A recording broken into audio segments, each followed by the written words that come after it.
All right, folks, welcome back to yet another episode of Fresh Juice, an indie game podcast. An indie game podcast. I didn't even say that right, folks. I'm one of your hosts, Tommy Fresh. Joined as always, it is Matty Juice. What's up, Tommy? You drinking already? Is that what's going on here? No, starting the indie game. What's going on? I just starting cracked early. a liquid death over here. You know, nice and sober for the pod. Nice. The severed lime too. That's Severed my lime. favorite. Yeah. It's pretty good. Not too bad. Liquid Death is not a sponsor, although that would be a sweet sponsor, folks. Yeah. Not a sponsor yet.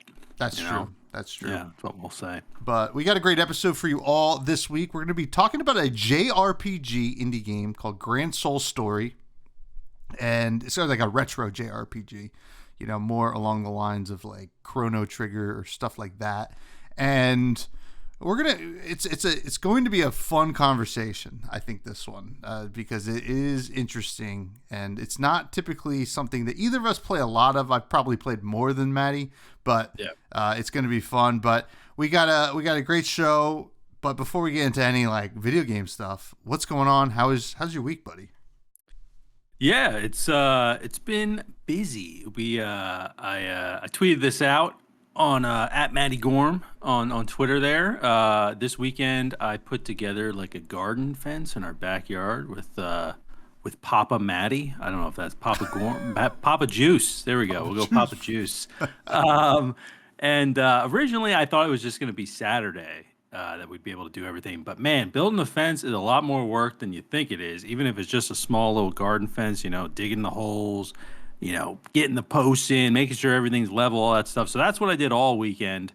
Pretty exhausting, but we got it done and looks pretty good. So that took up pretty much all my time over the weekend. And then this week, it's a beautiful weather here in the dirty Jers. So it makes work that much harder for someone that works from home.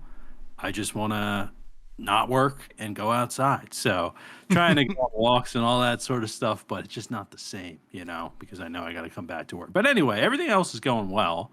I've been also playing a game that I'll talk about in the rec room that's been taking up kind of my extra time there outside of the game for the podcast. That's been a lot of fun. So yeah, that's pretty much been everything. What about you, Tommy? How's everything going? Busy week as well. What did I do? Friday, me and Lady Fresh, we went to go see a movie called Abigail, which was quite good. It would have cracked into the rec room this week, but I have something else I wanted to recommend based on a question we got last week that just things happened and things changed. So, you know, I have to shout it out this week, but you know, Abigail was actually a lot of fun. I do recommend seeing that movie. It's like a really kind of campy vampire movie, which is really, really cool to see. And it's got Dan Stevens in it, who I think is just excellent. He was the main character in the movie The Guest, if anybody's ever seen that. He was also the main character in a movie called Apostle, which was also quite fun. But other than that, worked a beer fest on Saturday. That was fine. It was still very cold that day, so it wasn't the best day for a beer fest. Then I played a tournament yesterday for Flesh and Blood. Top 8 of that, lost in the first round of top 8 yet again. But that is just the story of my life. And then today, this morning, woke up early, went fly fishing for the first time. Wow. With a buddy of mine, Dirty Curdy. Shout out Dirty Curdy. He doesn't listen, but I'm sure he's out there somewhere. It was fun. I've never done it. We didn't catch anything, but that's okay. It is so much harder than regular fishing. I will say that, or at least it's hard to like get over the heuristics of regular fishing. And it was fun. It was nice to get out there. I also mowed the lawn and all that fun stuff, warm weather stuff. But you know, but now we're here and we're talking about indie games, man. And I'm super stoked. And actually, there's big news. Did you hear? I don't think I did. No. What's the big news? Fresh Juice Discord, folks. That is the place to be. The Juice Heads. Check it out. It is in the show notes below. You can interact with us, which is pretty cool. I would say I like interacting with Maddie, and I'm sure I hope he returns the favor. But We also get a lot of great game recommendations, not just for us, but for anybody in the Discord. Anybody can post them. They've been firing on all cylinders this week, so please check that out. But, hey, listen, last week we did mention that Xbox was doing their indie showcase, and that did happen. What was showcased there, Maddie?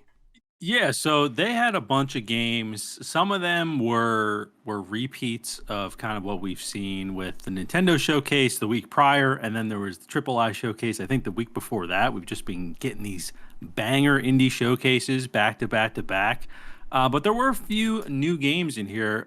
Notably, one of them that I've never heard of before is this game called Stampede Racing Royale. It's think of a battle royale Mario Kart. 60 players on the course, and just seems like a really interesting kind of concept. Not sure entirely when it's supposed to be coming out, but it kind of has that almost like Fall Guys meets Mario Kart sort of game. So that seemed pretty interesting. We got a few more details on some other cool indie games: 33 Immortals, Power World. Also, there's a game called Aster Blade of the Monolith coming out May 30th.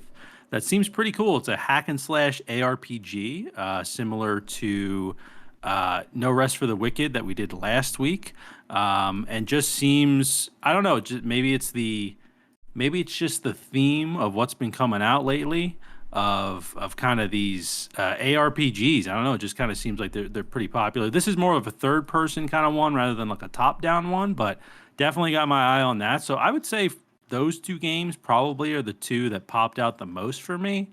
Everything else I felt like I kind of heard of before. I know we've covered Sulfur, which is a really interesting kind of FPS roguelike. They announced that they're going to be coming to Xbox, which is cool.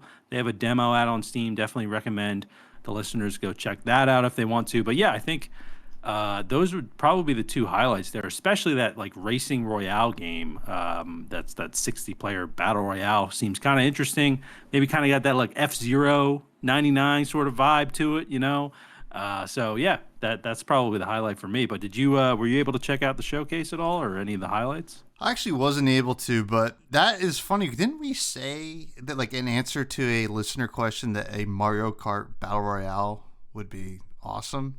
More like the battle mode, I guess. Yeah, but I think so. But I think we deserve some royalties regardless. Yeah, well, for this. Yeah, our people will be in contact with their people. But yeah, it's pretty excited for Sulfur to be out on Xbox. I don't have an Xbox, but the one that's just like the digital, I think I might be able to pull off. But I think it's very exciting that we get these kind of showcases, and just like a little bit more peek behind the curtain on some stuff is always nice. So I didn't get to check it out. I'll probably watch the VOD at some point and give it the old what for. But I do want to talk about this game. We're not going to review it because, to be honest, I don't think either of us would be right to review this game because it's just not a genre either of us ever really play. But Manor Lords tops $1 million in sales, or is that a million copies? Million copies. Holy smokes, folks! Holy moly! Was this now? Correct me if I'm wrong. Manor Lords also had the #1 wish list on Steam ever. Yes, so they had where's the number? 3.2 million wish lists, which is the #1 most wishlisted project on Steam, and this sold 1 million copies in 24 hours for its early access debut. It's not even fully out yet. Really? So, and this is also created by one person. So it's just like, this is like the indie juggernaut right now, I would say, because I just keep seeing it everywhere. We were talking about it a little bit in the Discord as well. Like you mentioned, it's kind of got that in-depth like city building and like economy management and kind of like, like large scale battles that you can control. Not really our sort of cup of tea, but it's really awesome to just see a game like this get such high praise. Especially just coming from an indie dev that's been working on it for quite a while. And honestly, I'm surprised I've never heard of this game while it was wish listed, right? If it was the number one wish listed game, why have I never heard of this? Maybe I just wasn't looking in the right places. But yeah, just freaking awesome, just all around. Yeah, it's really cool, and it is something that I would probably be interested in playing. But I don't think I could ever review this game because I don't really have a great frame of reference, to be honest. Like, when I played The Sims, was that the closest thing here? But like, this has so much going on with it. Like the fact that there's combat, like not combat, but like, top down strategic kind of battle army kind of stuff going on. Clash of Clans. I don't know. But like also then you got the city builder part, and then you could just be your lord in third person and just walk through your city. Like that is something that like I feel like should have been a no-brainer for these games already. Yeah. And the fact that like it took one person to like figure that out, and it's paying dividends. This is pretty awesome. But yeah, go Manor Lords. Check it out. Yeah, absolutely. And even the publisher came out and said that like don't feel any pressure to buy the game because they're going to be running like 25% off sales if you don't have the cash on you right now, or if money's tight, whatever it is. And it reminds me of like the same thing kind of happened with Helldivers when that first launched, even though that's not really indie, where they were having server issues in the beginning and they just recommended like, don't buy the game right now until we fix this stuff. Like for publishers or developers to come out and say that sort of stuff when they're already getting so much success, like it's just right. It just seems right. And it really just puts, a good taste.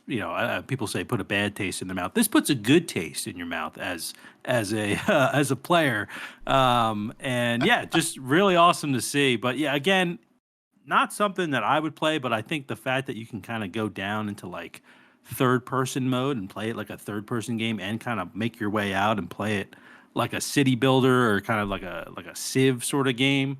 I think it's just. I can see why it's so popular, and yeah, hopefully it has a good early access journey, and we eventually see 1.0, and maybe it'll break some more records when that happens. But super cool.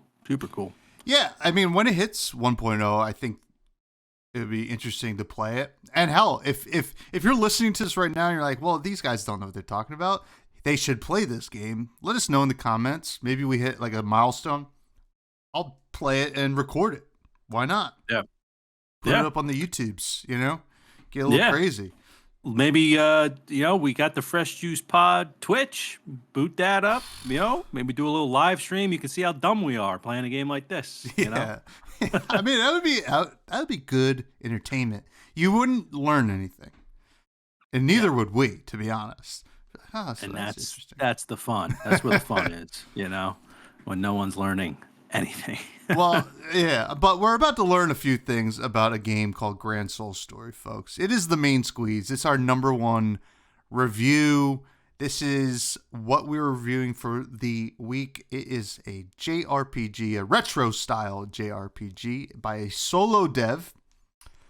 It goes by the name of, I had it right here, Jeremy Reineck.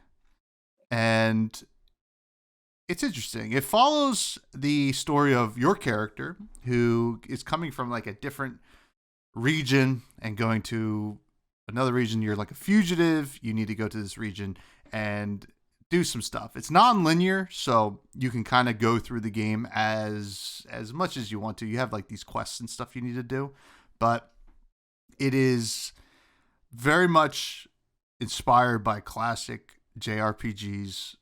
You run into enemies, you go into the turn-based combat, and you have different abilities and different items you can use, so on and so forth. Let's talk about this game, Maddie. And there is something that we didn't know when we signed up to play this game. Not signed up, the key was given to us. And the developer used AI for some stuff, which I think the folks at home know how I feel about that. They used DALL-E, was used in creation of some of the enemy sprites and in-game art. All generated images were further modified by the developer. So this is probably something in the AI space that we'll probably see the most of. It's generated and then it's further modified. How much of the modification there is, it's hard to tell. But you know, I will say off the bat, I could tell that there was some AI stuff going on here, but we have to disclaim that, and we can get into the ethics of that if you want. But let's just talk about the Yeah. gameplay first. What did you think of the gameplay? This is not your style game, Maddie.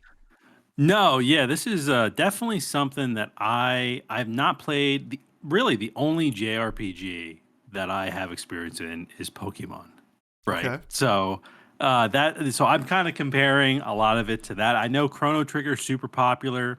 I've never really played it, and to be honest, like the turn-based stuff is just usually something that I'm not super into. I know we've reviewed a few other games, like Born of Bread was a turn-based game, kind of Paper Mario style. That's fine. I can tolerate it. I understand it. It's just not my typical genre, but yeah, as far as the gameplay goes, actually, just one thing I do want to mention as well, in case any of the listeners try to look this game up, is that apparently the original name for this game was Grand Soul Saga, and they switched it to Grand Soul Story.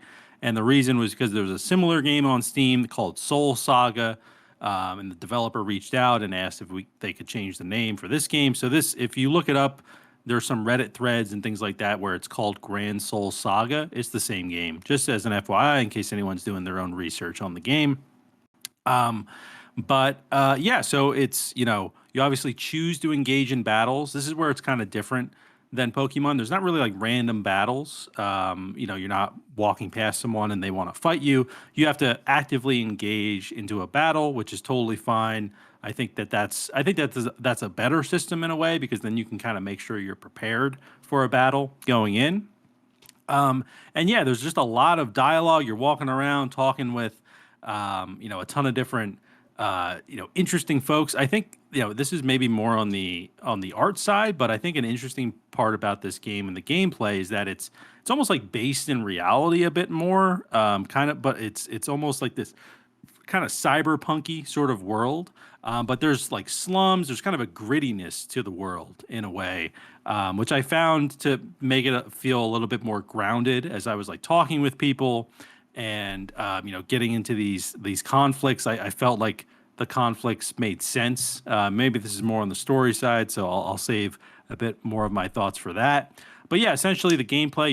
You're building a party of people, and you're getting into fights. It definitely encourages exploration. So as you're kind of going through the story, you're gonna build your party up, but then like Tommy mentioned, you're not really stuck in this linear path.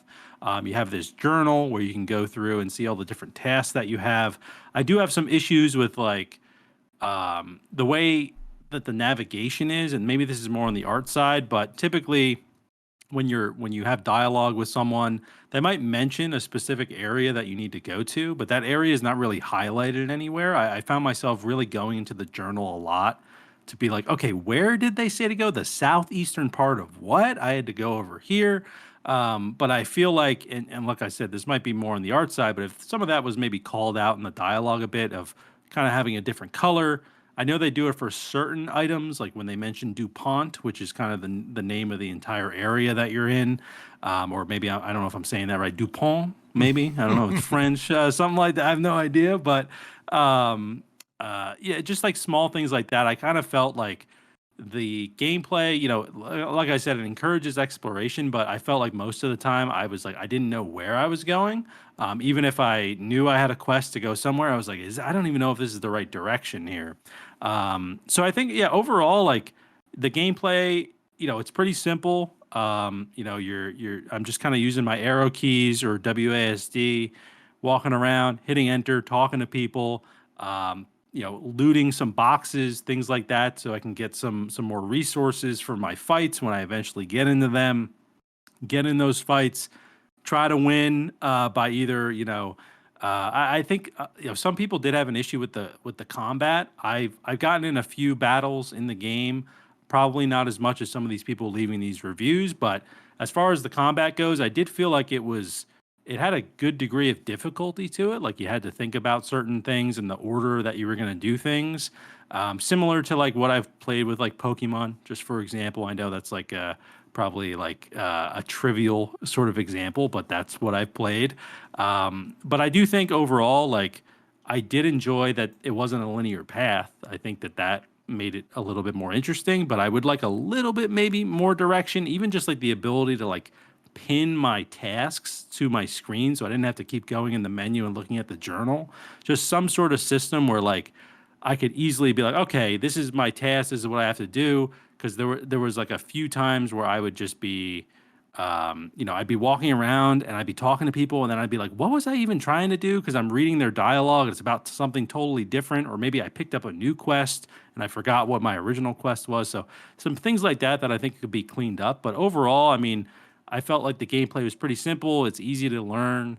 I didn't really have an issue with it, but we can talk about the AI stuff as well in a little bit. I think I'm going to bring it back up when we talk about the sound as Mm-hmm. well, because they didn't use AI for sound, but I think it would be a good, I've got a few ideas of why I think they used AI and it's related to the sound. But Sure. what did you think, Tommy, overall for the game?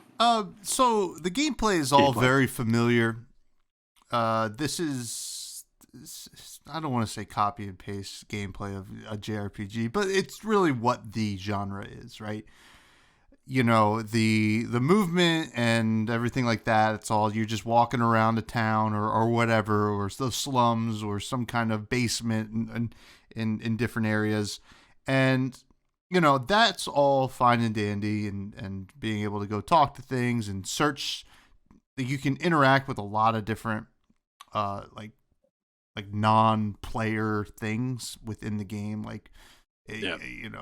you can click on a lot of different things and you might find some items which could be helpful, which that's cool. I like that. And if you like JRPGs, like this is the kind of gameplay I would expect, right? Like especially like the retro, like it feels very familiar. I did play Chrono Trigger.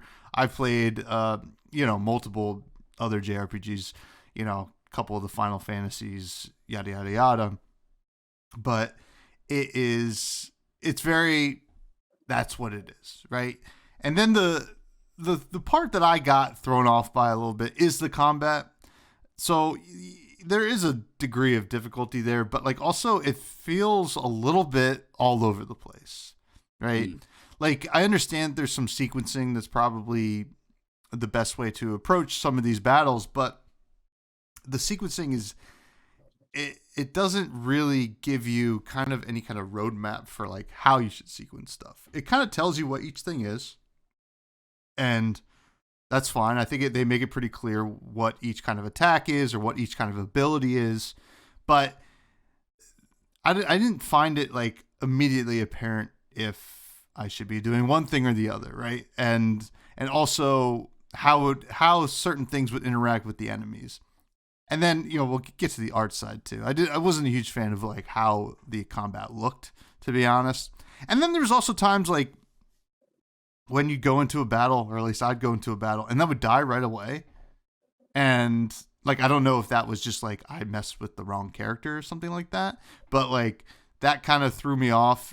Like usually in like turn-based stuff, you at least get to like look at your menus and stuff. Like I didn't even get to look at my combat menus. So Hmm. that kind of threw me off. But other than that, like the gameplay is like totally fine. If this is your jam, you might be able to get over the combat system, or maybe the combat system is just too complex for me. Like I could definitely concede that. But to me, I felt like I've played this a million times and I've played it better. And not to say, this is bad, but like it just, how are you enhancing the gameplay from just this? Is this just for people who just really love retro style JRPGs, or are you actually trying to present something? Like, are you targeting people who just like that? And if that's the case, that's totally fine. Or are you trying to like bring a unique experience? And there are some aspects that do bring the unique experience, but I don't find that happens in the gameplay. And even the combat, like as different as it was for me, I didn't find it to be unique. I just found it to be a little bit messy and not kind of like, straightforward, which again could have been the idea there. But to me, I didn't really enjoy that. But Yeah. we can get into the story though. The story obviously is non-linear, so you can kind of go through it at your own pace. Sets it up, you kind of like you're this criminal-esque refugee on the run, which is kind of cool. That's a neat thing. And you mentioned the cyberpunk kind of world we live in, where it's like based in reality, but you still got some, futuristic stuff, and then also like some fantasy stuff going on as well. That's a cool little blend. It gets a little, blurry at some points in terms of like, like what is this world? Like I don't get a great feel for it, but the characters are well fleshed out. Certainly, anybody you talk to has a real personality, which I do like, and your character is just you. This is role playing, so like you are doing how you want to do this game as this character, but the supporting cast is certainly interesting and gives depth to your interactions throughout the game. But in terms of like the world itself, I didn't feel like it was its own thing. I guess it felt like more like a tossed salad in a way. I don't know. That's you know what I'm saying? No, like it's got a little bit of this. It wasn't a melting pot of all the different genres. It felt like it was a tossed salad.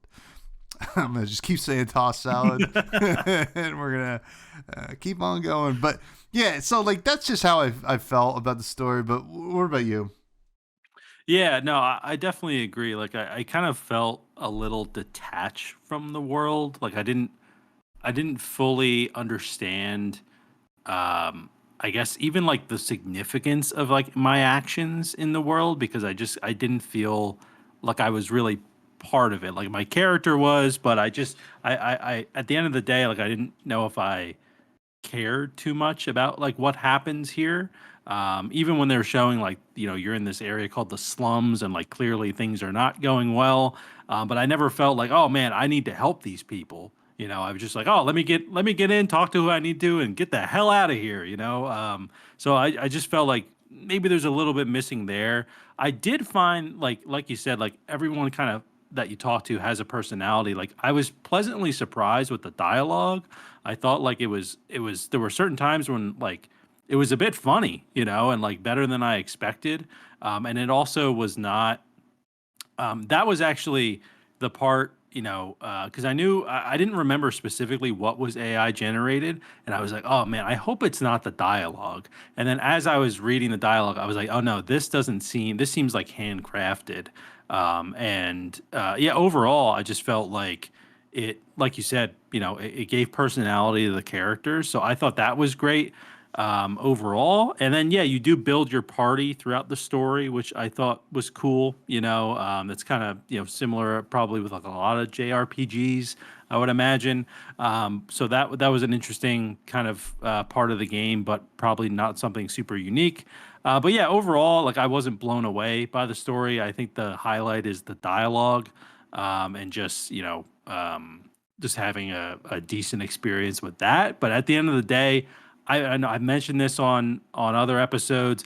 I'm not a dialogue guy in games. I've tried to play games like Fallout, Skyrim, a lot of dialogue. Let me just skip through it. I just want to get to the gameplay.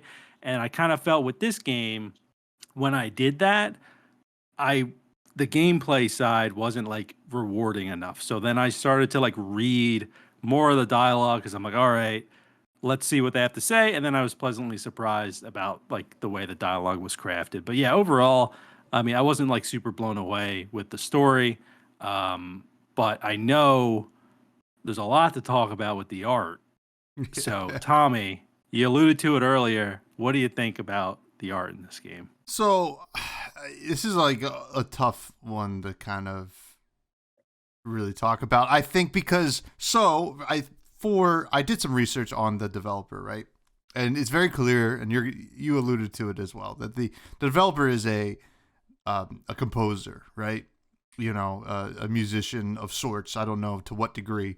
So I think personally that perhaps a lot of the visuals here were kind of like from being what's the word I want to use here? The visuals here. Toss salad. That's what you're looking for. It felt like a toss salad. Listen, folks. No, the developer. It seemed like the developer was leaning on AI a little bit in this, and a lot of the character design felt like messy in a way. Like the sprites felt messy, and then when you go, so I really disliked the combat. The way it looked, right? It's your typical, like, you got your enemies here and you on one side and you on your team on the other side and you got your menus. That's all fine and dandy, but it's in this like weird virtual world. Like a void. Like a weird void, which I don't think, to my knowledge, is ever really kind of addressed in the game to make it make sense. As far as I could tell, I am fighting these enemies in alleyways, in basements, in the streets or whatever. I don't understand why we couldn't have gotten those as backdrops. Now that could kind of circle back to perhaps that's a little bit out of the depth of the developer's abilities, since it is a solo dev. And I didn't really like that. I also didn't like how the enemies looked when you went into the combat, because you're still your sprite and your enemies are now like almost like Street Fighter looking fellas and gals. It's weird, right? Like why did they get the glow up and your character didn't get the glow up, Yeah. I don't understand that. I mean, perhaps this is another trope from JRPGs that maybe I'm not that familiar with, but I still feel like it clashed in a way. And then like I don't know, a lot of the towns, like it had some cool stuff going on, but also it just like a lot of it wasn't super definitive in terms of like, this is what this is, this is what that is. It was more of a guessing game, which is totally fine. Like, use your imagination to a certain extent, but like when it gets to a point where you keep having to like guess, it definitely makes it more of a trying experience, just based on the art alone. And also there was another thing here, which I think I've seen in other games, and it's just not something that I totally enjoy.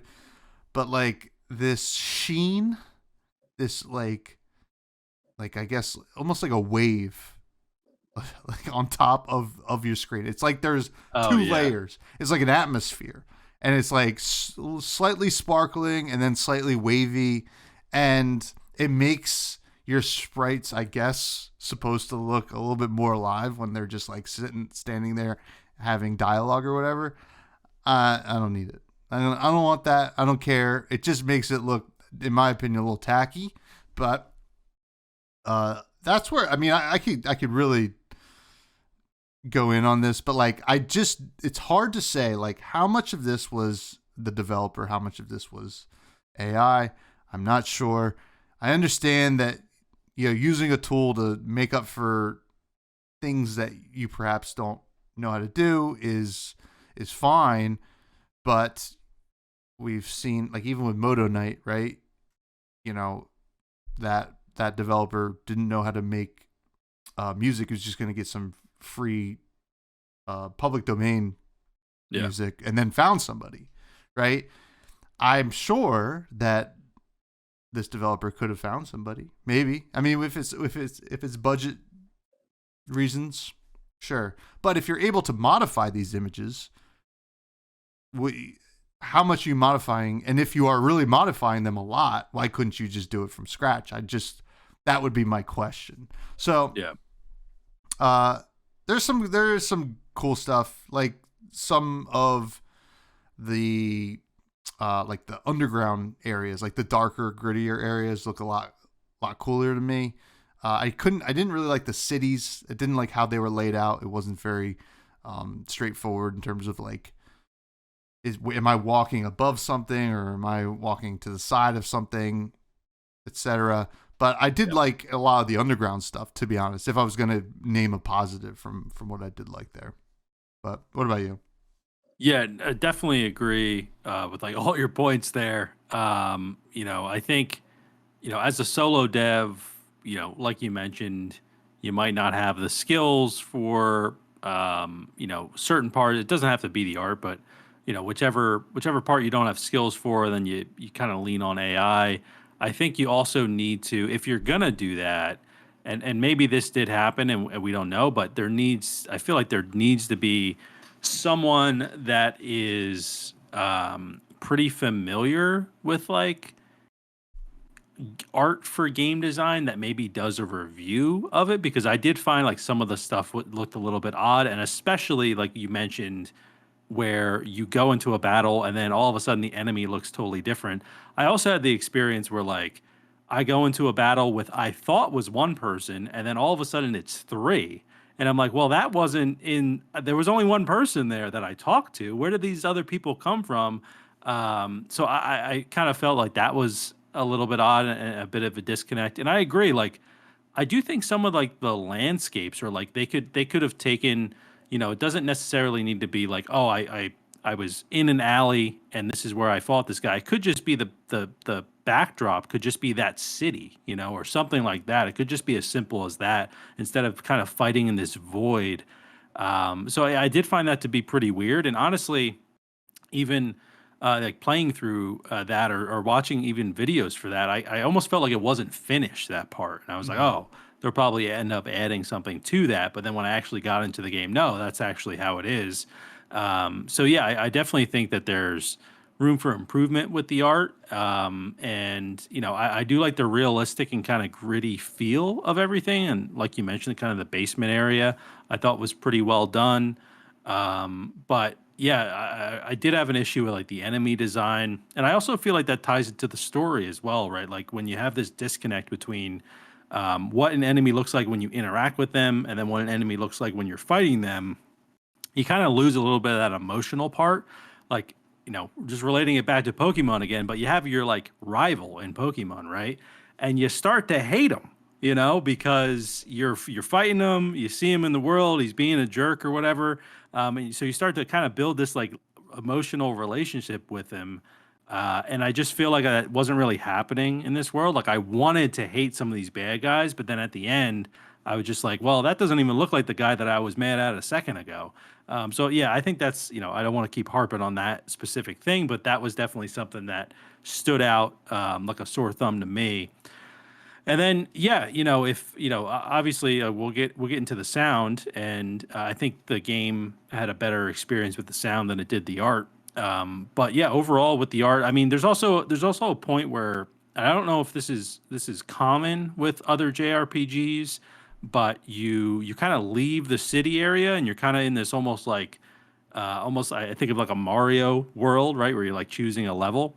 I thought that looked fine, but I also from the art standpoint, it would have been nice to have maybe some sort of signage on certain areas. Like there were a few times where like you basically don't know the area that you're entering until you enter it, and it pops up and it says the docks or whatever the area is. Something like that that just indicates like this is kind of the world map and this is where you need to go. Because there would be a few tasks I had that said, "Oh, you have to meet so and so at the docks."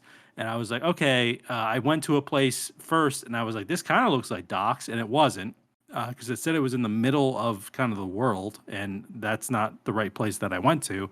And then I ended up finding the right place. And I was like, oh, that would have been nice to like kind of just have that as like part of the art there.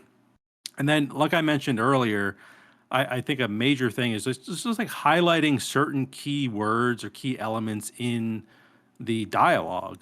They do it for certain people. They do it for like when you mention kind of the overall area or the overall kind of maybe part of the world that you have to go to, but they don't really mention it like if they're like, "Oh, go to the southeastern part of this area." It'd be nice to kind of highlight that so that I could kind of make a mental note. Oh, I have to go southeast from here to get to that area. Because there'd be a few times where, maybe it's my fault for skipping through a little bit of the dialogue, maybe a little too quickly, but I'd be like, oh, where did I have to go? And I have to dig in my journal. So I think like that's just like a small quality of life thing with the art that would be great.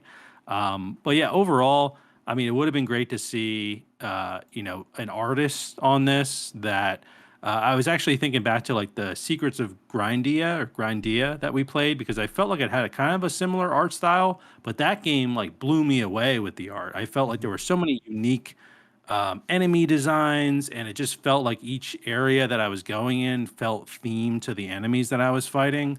And I didn't really get that too much with this game. It kind of felt like a lot of the areas were so similar to each other. There were some different parts, but it just the overall kind of grittiness kind of carried through everything. And it would have been nice to kind of get a little bit more distinction between the different areas, which then would trickle down to the different enemies that you fight in those areas. And I think an artist would have maybe helped with that. But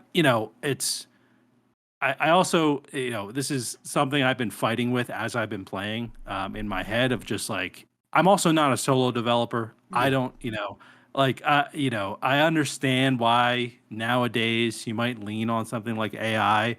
But from a player's perspective, we pick up on these things. And I think that like these little kind of oddities that happen when you use AI, even when you're editing certain things, it's still you can kind of still tell a bit. And I just feel like even if that disclaimer wasn't on the Steam page, we probably would be saying the same things about how kind of some of the stuff looked a little odd. So, it is what it is. But maybe for Grand Soul Story 2, maybe they'll use a designer or something like that. And I know that the dev might be listening right now and hopefully taking all this honest feedback well.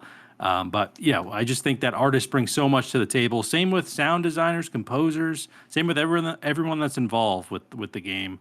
And I just feel like it did fall a little short in the art department because of AI and because of Dolly. So not Dolly like a person, but Dolly. Dolly Parton. She's the blame for Don't this. you dare besmirch Okay. my queen, Dolly Parton. Tossing salad with Dolly. But as far as the sound goes, I know we mentioned that the dev is a composer as well. What did you think overall about the music and the sound effects in the game? So there's two things about the sound here. I think the sound was good, right? The music was good, sound effects were great. This all made like a pleasant listening experience. Like I had to go do some work at one point, and I left it running, and I was like, oh, kind of fun piano music here or whatever.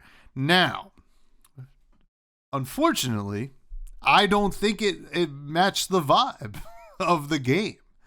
It's like really good music, right? Yeah. But at no point was I like, this feels like a JRPG to me.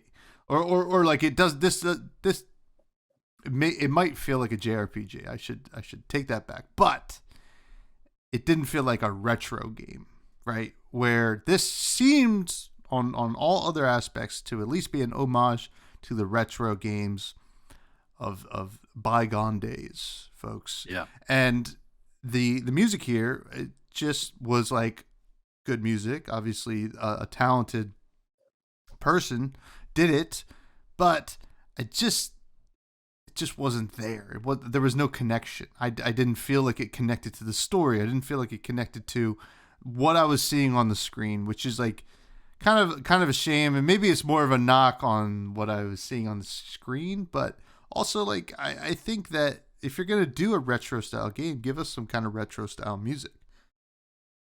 Because as far as I could tell, it was more like almost like clean recordings of this music.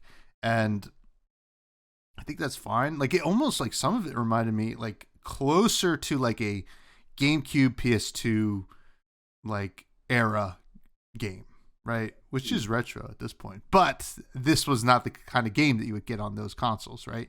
Like you would expect something a little bit more. So I liked it. Clearly some talent there, and in a vacuum sounds good. Like I think you could get the soundtrack on Steam if I'm not mistaken. Like it's probably like a good listen outside of the game. Like, but to me, I'm like, this doesn't feel like this is for this game. It feels like it's for a different game, and I don't know if that's a knock or like a positive thing. I don't really know, but for me, like you kind of want it all to come full circle, right? Like, so a good example of a game that does come full circle, right? Pepper Grinder, right? Not to bring up other games in this review, but like Pepper Grinder is a good example. Still had like retro vibes, like at least in the art style, but like the gameplay felt fast and intense, and like the drum and bass kind of made a lot of sense there. You're just like, okay, this is really cool. I didn't feel the same here, but I'd be interested to hear what you have to say. Yeah, I definitely agree with. I thought the music was good, but also it's kind of harkens back to like what we were talking about, where like, or at least what I was talking about, where I didn't really feel like the story, like I felt invested in the story or like part of the world, and I think the music is also part of that reason. I was kind of envisioning playing this game on like a Game Boy Color or like a Game Boy Advance, and the what I hear in my head music wise was different than what I was playing in the game. But I did think the music was definitely solid, and like I would like to see this developer on like some other projects, like making some soundtracks for them, because I definitely think he knows what he's doing.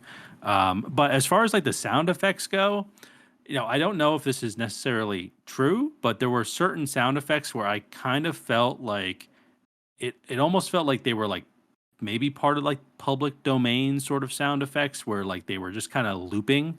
And I didn't really feel like there was a lot of variety with like certain sound effects. And this is something back in college, like we kind of, I'm not a game dev, but we had some classes where we like made like these little silly, basic games, and we would use those sort of sounds. And I kind of felt like I started to hear some of them as I was playing through this game, where I was just kind of like, all right, the music's good, but then like some of these sound effects, I'm just like, they're a little, it's not necessarily a bad thing. I think it's kind of like what you were mentioning. It's just like I don't know if it's a positive or negative thing. It's just something I kind of noticed as I was playing through it, and I feel like if it was better, it would be a positive, and if it wasn't there at all, then I would count it as a negative. So it kind of is like sits in the middle a little bit with some of these sound effects, but yeah, overall, I mean, I thought the sound was fine. Music is definitely the stronger point over the sound effects for me, but yeah, I mean, that's the sound for me in a nutshell there, Tommy. And performance wise, game ran great. Didn't have any issues. I know they're thinking about a mobile release, so it's I definitely could see this game running on mobile, and I think they said they're gonna try to plan a Switch release as well, based on the Reddit thread. But I think it'll run well on those. But how about you? Any issues performance wise? Yeah, no issues on my end. I wouldn't foresee any either. Even on mobile. So yeah, it's an interesting game, and I think it's time for our ratings, and I'll kick it off here. So this game, I think if you are a diehard retro JRPG fan and you're just looking for a little extra fix, I think this is totally fine. Now, what was the price on this thing? I forgot. $12.99, which is not a bad price, I don't think. But so like, if you're looking for that, if you want to get that kind of classic, like kind of feel out of this game, I think you're going to enjoy this. Now, you're also going to have to ignore a lot of the glaring issues that we mentioned, right? Some of the gameplay, quirks, as well as the art style, and if the music, takes you out of it, that might affect that. So all that being said, like, you know, I think this has a lot of potential, you know, had a lot of potential. Perhaps maybe the execution wasn't really there, at least for me. And for that reason, I'm going to give it a manager special, which, you know, I didn't even name our ratings before, but it goes certified fresh juice, a steal, get on sale, manager special, and then spoiled milk. I'm giving it a manager special. This is a game for the retro JRPG fans. I think you'll like it, but for casual players, you know, in a coming off a year where Sea of Stars won like best indie, you know, I would probably look at something like that first. So that's where I land on it. And, you know, I hope that this game is not just a money grab for those JRPG lovers out there and kind of trying to ride on the success of like Sea of Stars. I don't think it's that, but like, just be wary, you know, like people just try to like, you know, make a little extra off of like something else being successful sometimes. Yeah. I agree. I'm also giving this a manager special, and you know, I do think, like you said, this is it's like a niche, very niche audience that I think is gonna like this game. And as like two people that, you know, I consider us like pretty like variety kind of gamers. You know, we play a few different genres pretty casually. And I know there's people that listen to the show that are also in the same boat. Like, I don't think this game will hit with everybody unless you're, you know, a big JRPG fan, especially the retro side of JRPGs. And I do have, you know, some reservations about like the gameplay loop overall. You know, it's kind of that classic gameplay loop of like, I need to get this certain thing from this person, but then this person wants me to do something for them before I get that certain thing, which is fine. But I kind of felt like maybe this game did it a bit too much, and maybe that's kind of on the retro side. You know, I know like that's was kind of the formula for a lot of retro games, but I would have liked maybe a little bit more uh, innovation, maybe with some of those sort of quests, where maybe it felt like I was part of the world a bit more.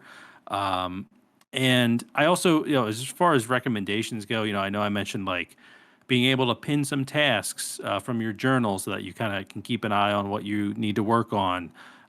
Maybe even like a map system, because you know, I didn't really know where I was going, or maybe you have to discover a map. Maybe that's something I missed in the game.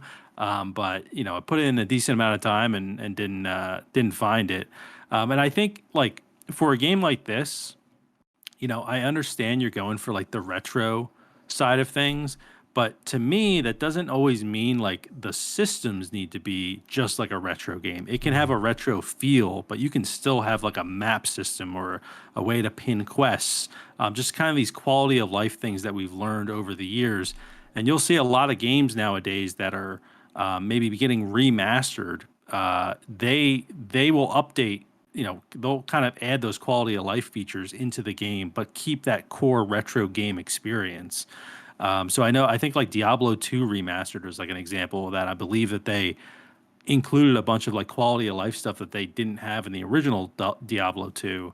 But you still kind of got that retro sort of experience because you were still playing Diablo 2 at the end of the day. So I think a game like this, like it, yeah, I'm just giving it a manager special. I think we're just not the audience for it, I think, overall. And that's what we do on the show. You know, we'll play any genre. We'll tell you how we feel about it. And hey, if it, you know, at the end of the day, you guys are gonna know what kind of genres we're into. But we're always down to try something new. And you know, I just think for this one in particular, it just didn't hit. Now, as far as because you know you have more experience with JRPGs, and I know Chrono Trigger is like super beloved, right?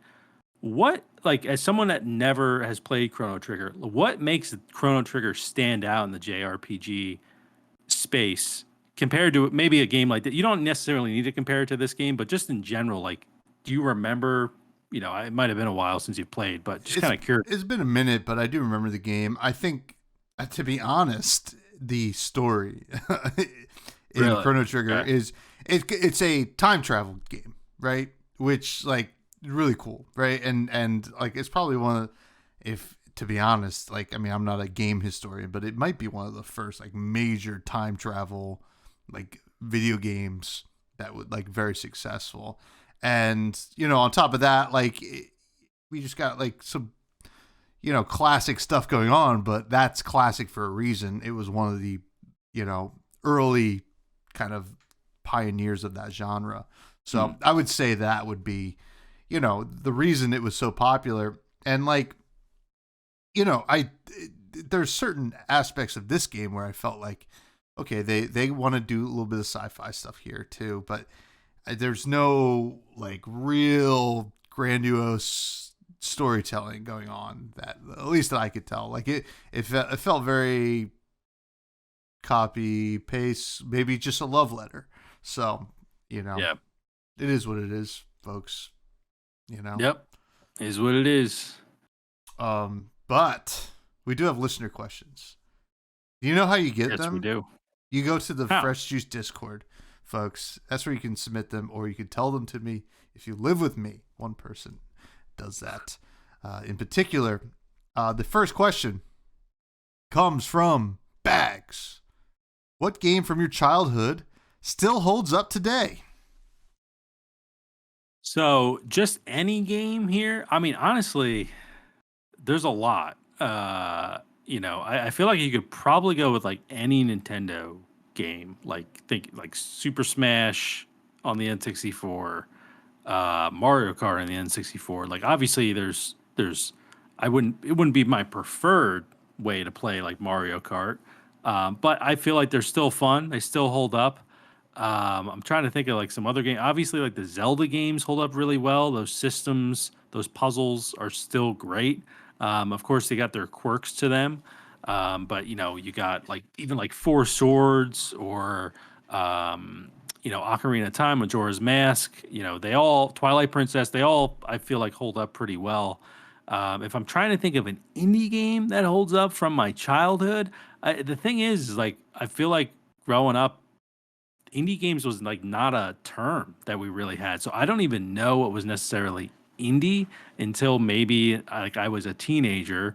And I would just say I get like Super Meat Boy still holds up. It's still like a pretty popular game, and still has good gameplay mechanics. But yeah, what about you, Tom? I'm gonna go because like there are a lot like you mentioned that were like, okay, I really enjoyed that, but I also enjoy the newer iterations as well. There's like a timeless kind of thing. I'm gonna say one that I enjoy the old one from like when I was playing, but I don't particularly enjoy the ones that have come out in the later years, and that's Pokemon. I will play Yeah. Pokemon Blue till I'm blue in the face. If you come at me with a DS or later Pokemon, get out of here. I don't even want to look at it. I played the DS ones, and to be honest, I didn't like them. I played them. Yeah. I didn't like them. I just played them because it was a new Pokemon game, and there was new Pokemon to catch. I tried Arceus, didn't really like that game. I've tried a couple of the Switch ones, didn't particularly enjoy them. I did enjoy the Let's Go Eevee and the Oh, Let's Go okay. Pikachu, but that was Yeah. just Pokemon Blue with a new skin, basically. Yeah. So like, I enjoy the old Pokemon until the DS. I love the Game Boy Advance ones actually almost just as much as the Game Boy Color ones or just straight up Yeah. Game Boy ones. So Pokemon's my answer. Bags, I remember Bags was your neighbor. Used to be my neighbor at one point. Don't dox us, folks. But Bags, when I was growing up, he got the red version, I believe, and I got the blue version. So Yeah. we would get to trade a little bit. Yeah. Catch them all, which I don't think I ever did in the original one. Oh no, I did. I did catch them all. Sorry, folks. Yeah. I'm a pro gamer. I promise. He caught them all. Next question comes from Capolo, who, to be honest, as we were recording, I saw Capolo just hopped on Steam and is playing Rusty's Retirement. Capolo asks, Nice. Fresh Juice, the game, what would it be? Ooh, this is you're gonna have to help me with this one. I know I feel like there's gotta be some sort of deck builder element in it, right? Maybe, At maybe. some point, I just feel like, Maybe arcade and style dungeon crawler though. yeah, We yeah, wax poetic about Gauntlet Dark Legacy all the time. true. A little roguelike action in there too, I feel like that could be cool. Yeah, I think we probably have to go, yeah, something just Gauntlet Dark Legacy remastered. That's fresh juice the game. That's all it is. Yeah, except instead of the gems, it's different colored oranges. Yeah, That's just exactly. it. Yep. That's all it is. Thank you for the question, Capolo. Next question comes from rcarp11, who asks, in light of the recent warm weather in New Jersey, which we are experiencing, which IP would you like to see as a Pokemon Go style game? Man, definitely a good question because I feel like my answers would be ones that were already created and failed, like Minecraft Yeah, or yeah. like Ghostbusters, like Jurassic Park, I know, or Jurassic World. They had one as well. I'm trying to think of maybe a game we've played on the show that could be pretty cool. You got anything off the top of your head, Tom? I mean, Balatro, baby. No. Go collect the Jokers. Yeah. I mean, that would be pretty sick, man. Oh God. I mean, this is gonna be like an ongoing bit that I just bring up Loop Hero in every goddamn show. There you go. But there are aspects to that game that make sense with, like, you're traveling around. Maybe you're trying to build different tiles around where you're like your street. Oh my Yeah, God, that sounds awesome. Holy smokes. dude. Loop Hero Go, folks. That's what I'm picking. Um, I think for me, now that I think about it, maybe like No Man's Sky could be kind of cool because you kind of, especially if it was like I'm just picturing like you have like your Apple Vision Pro on and walking around your neighborhood and you like everything looks like sci-fi. But it could be cool to like collect creatures in that way. I feel like at the end of the day, you're just gonna be like collecting things, and Pokemon is like the best example that we have of that. Obviously, you could say Pal World, I guess, now as an option. But yeah, I'm gonna go with No Man's Sky. I think it would be kind of cool. Maybe you could build your ship. Maybe the different ships that you build give you different perks, and that's like as you're going around your neighborhood, like you're on your ship. I don't know. It could be cool. Maybe there's pirates that attack you. I don't know. Could be cool. Matthew, are you ready for the Yeah, $1 million idea right now? I'm ready. I'm just thinking, I was racking my brains, games I've 100%ed in my life. And then I was thinking about Arkham City. Okay. And to 100% that game, you need to go solve all of the Riddler riddles and get the trophies. How I cool love would it that. be walking around? It's just like procedurally generated Riddler riddles and like puzzles you have to like solve, and you gotta collect all these different kinds of trophies. Yeah. I And you mean, do it in Newark, and it's like you're actually Batman. It's perfect. That's where they filmed it, some of it. No, that's an awesome idea. Yeah, this is gold. All these ideas. And I honestly like just kind of stemming off of this question, like, do you think there will be a Pokemon Go style game that comes out that reaches the same level as Pokemon Go did when it came out? Or do you think that's like it's just impossible at this point? I think that was a moment in time. I will say though, I have been seeing people play the Monster Hunter one quite a bit, Mm, like just out and about. Like I'd be like, oh, they're playing Pokemon Go, and they look, it's Monster Hunter Now or whatever it's called, Monster Hunter Now, and yeah. I actually played a little bit of that game too. It was fun. I don't really have an attachment to the IP, which is probably why I stopped playing it. But if they got Batman the Riddler Go, I would play that till I was blue in the face. Holy Hell smokes! yeah.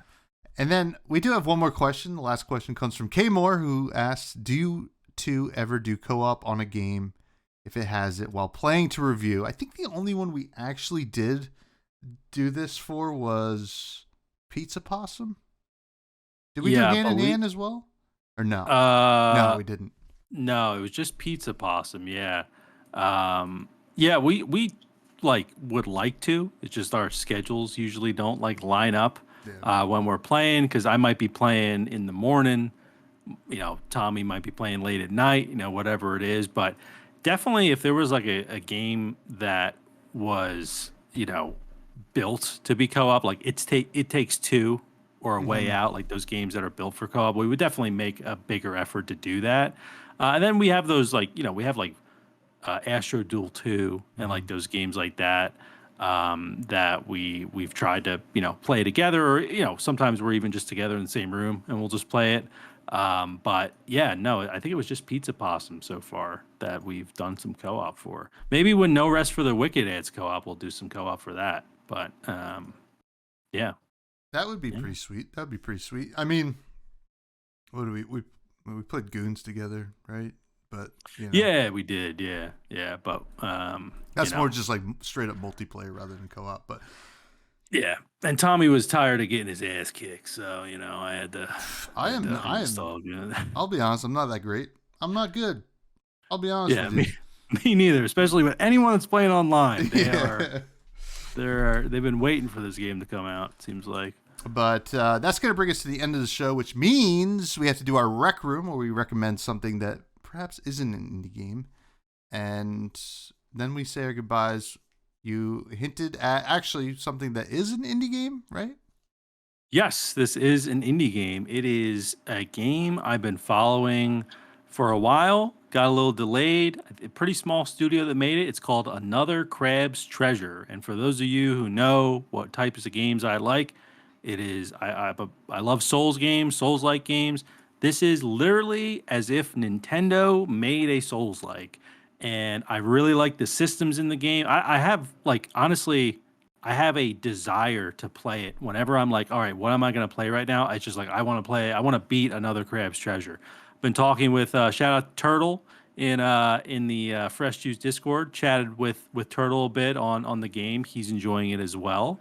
And yeah, it's just everything from basically the premise of the game, for those who don't know, is you're a hermit crab that loses their shell. They get their shell taken from them for taxes reasons. There's really funny and kind of current eventy sort of dialogue in the game, and it's a kind of tongue in cheek in a way.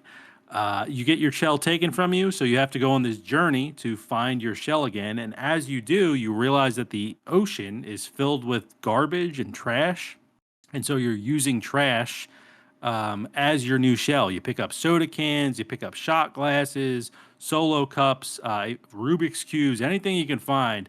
And every time you put that new shell on, it has new abilities. It has a different weight to it. So the more shells you find, the more abilities and stuff that you get, and it's really awesome in that way. And then you also, your currency in the game and kind of your souls are microplastics.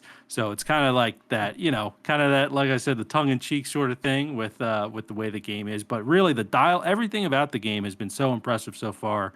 There are certain things where you're like, okay, this is an indie game, so they're not going to be able to do all this sort of stuff that a AAA game would do in terms of like cutscenes and all that sort of stuff. But really, it feels like a Souls game. It's fun. It's on Game Pass as well if anyone's looking to try it out.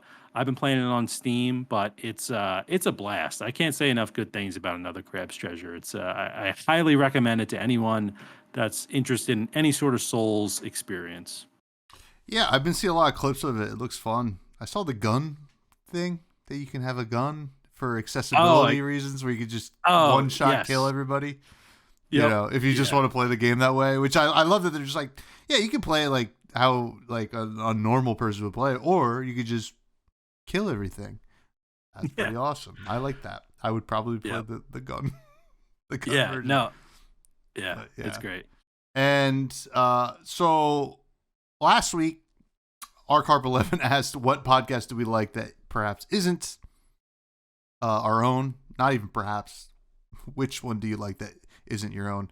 And I mentioned Tuesdays with Stories, Mark Norman, Joe List, but right after I started listening to this other podcast called Mike and Vittorio's Guide to Parenting, and it is two Irish comedians, just so funny. They're just, I don't know. First of all, I love listening to Irish people talk. Don't always understand everything, but they're just also like they play off of each other so well, and it just I think the sign of a good podcast, and I hope that we nail this, is that you feel like you're just hanging out with those people, and I think that I feel like I'm hanging out, I'm laughing, I'm having a good time. They're quick on their feet. It's and they're like not the biggest comedians in the world, so like you still get a little bit of that like I'm going to play a show and I'm gonna get booed off stage, or something like that, or I bomb so bad. So I enjoy it. Also, quick shout out again to Astro Duel 2. Me and the lady were playing it last night again. Just a blast. That game's so much fun. I love that game so much. But yeah. Now, good. question: why is it called a guide to parenting? Do they have parenting advice? No, it's a joke. They're just like it's. I think like actually, let me bring up the description of the actual podcast. Because I just it's a searched... weekly. Okay, go ahead. Yeah, it's a weekly podcast where two London-based Irish comedians, Mike Rice and Vittorio Angelone, tackle the current issues facing parents from the unique perspective of not having any children, any interested children, or mentioning children at all. More helpful tips at patreon.com. Amazing. Yeah. Love it.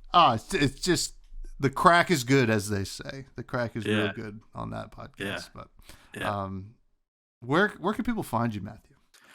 Yeah, if you want to check me out outside the show at Matty Gorm, Gorm, have not been. I want to start streaming a bit again. Hopefully this week, maybe even the day. If you're listening to this podcast on the day it comes out on Wednesday, I might be live tonight on Twitch, playing some Once Human. Just been busy with a lot of other stuff, but working at it. So yeah, catch me on Twitch, Twitter, all that good stuff, YouTube.